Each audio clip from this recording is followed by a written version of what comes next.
e eu diria até que hoje em dia existe coisa bem melhor. O problema da paroxetina é basicamente o ganho de peso. Muitas pessoas ganham muito peso com a paroxetina, embora diga-se de passagem, é um excelente medicamento para tratar depressão. Portanto, é bastante utilizado, mas existe coisa melhor. E o problema do ganho de peso é algo frequente. A diminuição da libido também é muito frequente com o uso da paroxetina. E no caso do Rivotril, o problema do Rivotril é que o Rivotril fica muito tempo na corrente sanguínea. Ele fica 3, 4 dias. Então, muitas vezes a pessoa acha que o Rivotril é um remédio para dormir. Não é. A função do Rivotril não é essa.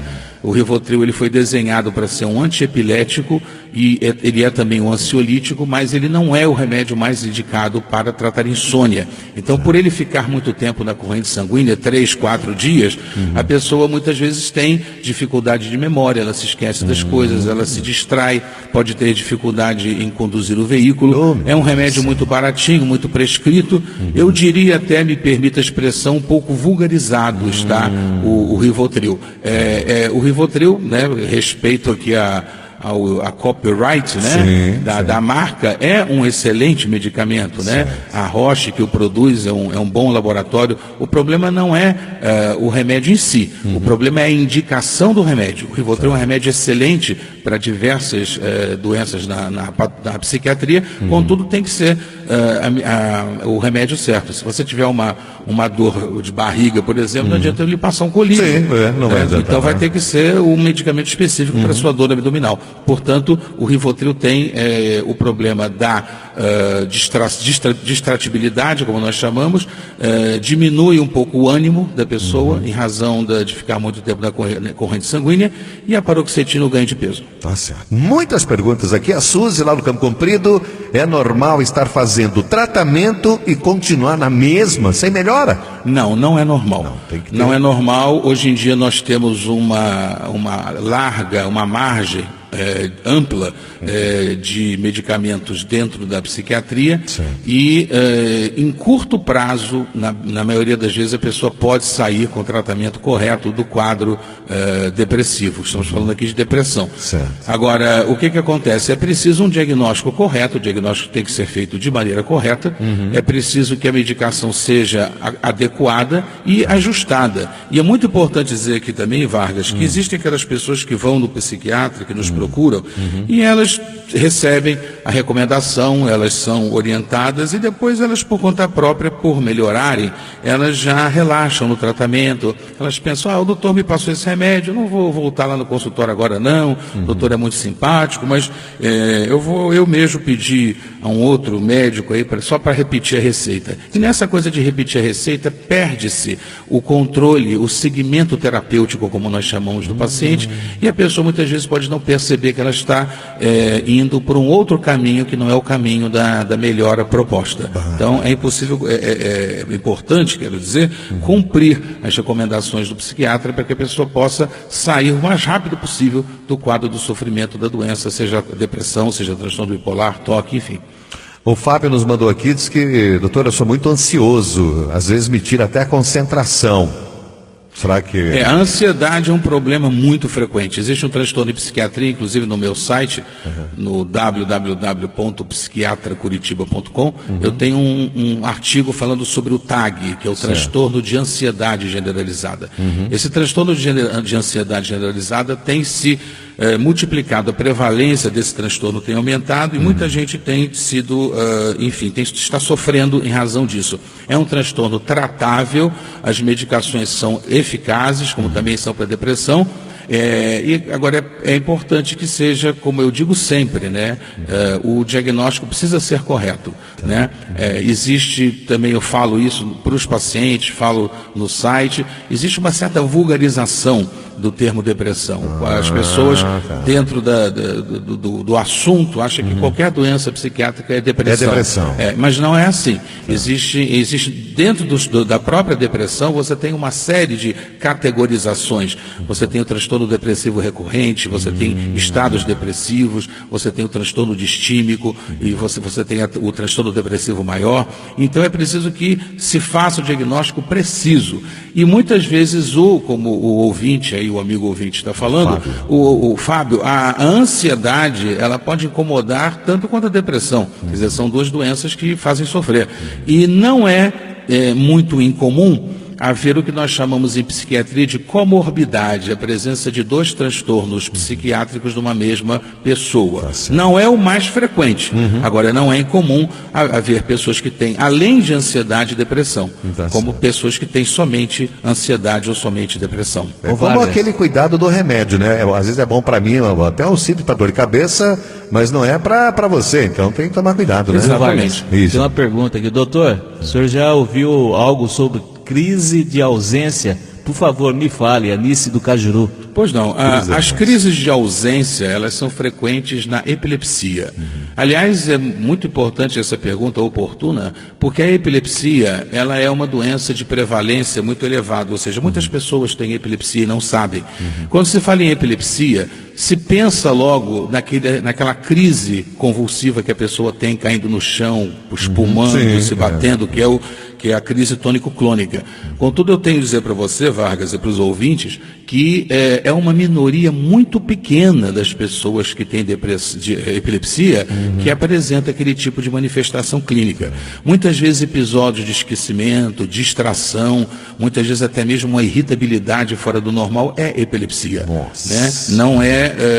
Não é uma doença que seja muito bem entendida, ou muito bem ou muito falada. Né?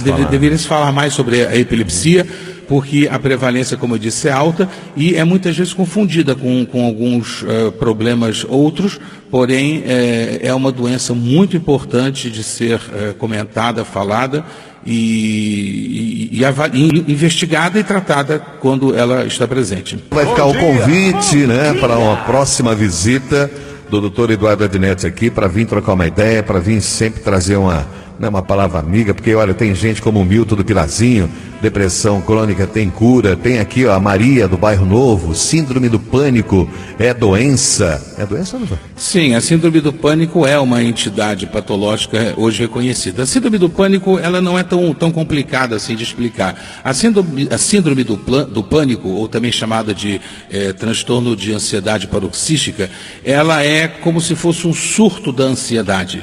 Ela está dentro do território da ansiedade. Então, quando a pessoa está sofrendo de uma ansiedade mais severa, essa ansiedade ela pode evoluir e a pessoa começar a experimentar essas crises de pânico, né? Ela é, portanto, uma doença relacionada à ansiedade também tratável pela psiquiatria.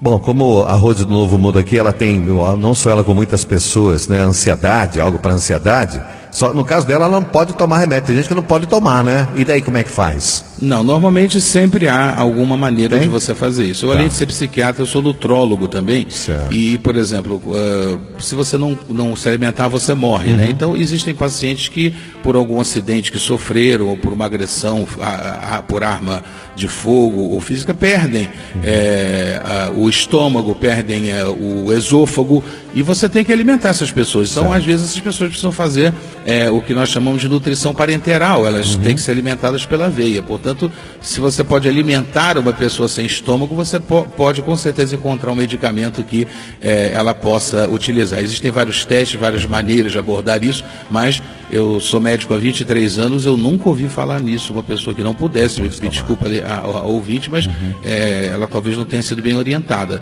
Existem medicamentos que determinadas pessoas não podem tomar, até por causa de alergia. Certo. Mas alguma coisa vai encontrar. É preciso avaliar o estado, né, o caso, e ver o que se pode fazer em termos de terapia medicamentosa. Tá certo. Olha aqui, o Alciano Tatuquara, né, inclusive o doutor aqui do lado também acompanhou, leu aqui a sua mensagem, quem é a Alice também, lá de Campo Largo, a Ju, né, também aqui o Vilmar, né? Também o Gerson, tá? A gente leu, né? Lemos todos os outros que estão chegando também.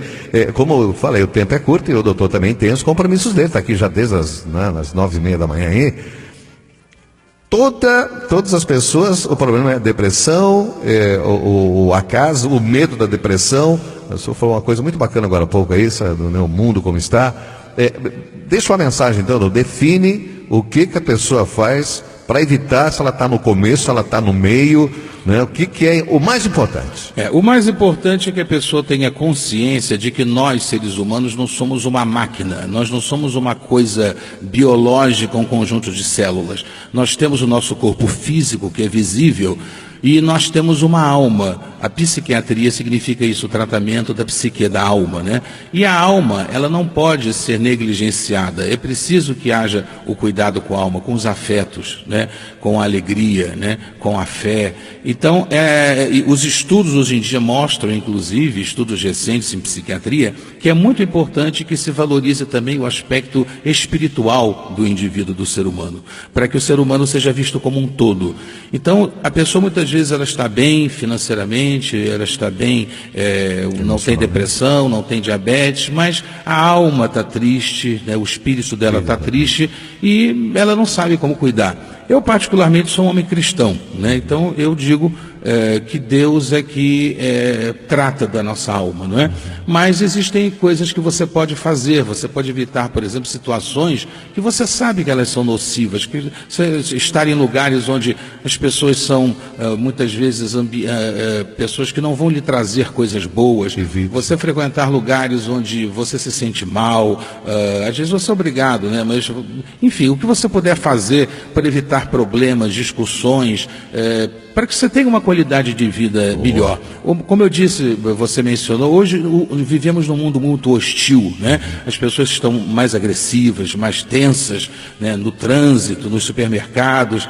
Então, esse ambiente que nós vivemos hoje, nesses dias, é um ambiente que não é salubre, ele não é salutar para a mente das pessoas. Por isso existem mais pessoas sofrendo de transtornos psiquiátricos. Eu tenho um livro publicado chamado Falando sobre Psiquiatria, e eu menciono esse aspecto no livro, da mudança para pior, infelizmente, do ambiente onde se vive hoje. Então, a pessoa deve realmente procurar explorar o mais possível os recursos que ela possuir para desenvolver uma melhor qualidade de vida, como eu já disse, uma boa alimentação, dormir bem. E ao primeiro sinal, onde haja realmente a suspeita de que exista um transtorno psiquiátrico em curso, procurar o psiquiatra, porque assim como você se sentir uma dor no peito, com certeza vai procurar um cardiologista, uma dor no ombro, vai procurar o reumatologista, e nós na psiquiatria estamos aqui para isso, para tratar das doenças da alma, não só as doenças da mente propriamente dita, mas as doenças que envolvem a parte física do corpo, né? As duas coisas, o físico e o mental e o afetivo, as três coisas. Doutor Eduardo Adnet, muito obrigado. O prazer foi meu. Foi um prazer também. Vamos repetir mais uma vez. Telefone para contato aqui, ó, é o 4063-7460. E o site, que é importante, que lá tem tudo, né? Qualquer dúvida. Tem. E eu tenho, inclusive, uma seção do site, que é Pergunte ao Psiquiatra. Nessa sessão do site, as pessoas me fazem muitas perguntas. Eu recebo perguntas do Brasil todo, de fora do Brasil também. Evidentemente, eu não tenho como responder tudo. Eu tenho um limite, mas dentro do possível, quando as pessoas... As perguntas, elas são de utilidade, né, para as pessoas, são de perguntas boas para passar adiante boas informações, para aumentar o esclarecimento das pessoas, eu respondo. Eu não respondo perguntas assim, por exemplo, meu namorado não quer saber mais de mim o que eu faço. Isso eu não respondo, né? Mas a pessoa, olha, doutor, eu estou com um transtorno tal, e eu estou tomando com o medicamento tal, esse medicamento é adequado. Perguntas assim que são de utilidade pública, vamos dizer assim, eu tenho prazer em responder. E mais uma vez, Vargas, muito obrigado, eu gostei muito de estar aqui com vocês. E espero que tenha sido útil, tenha colaborado com seus ouvintes. Um abraço para todos.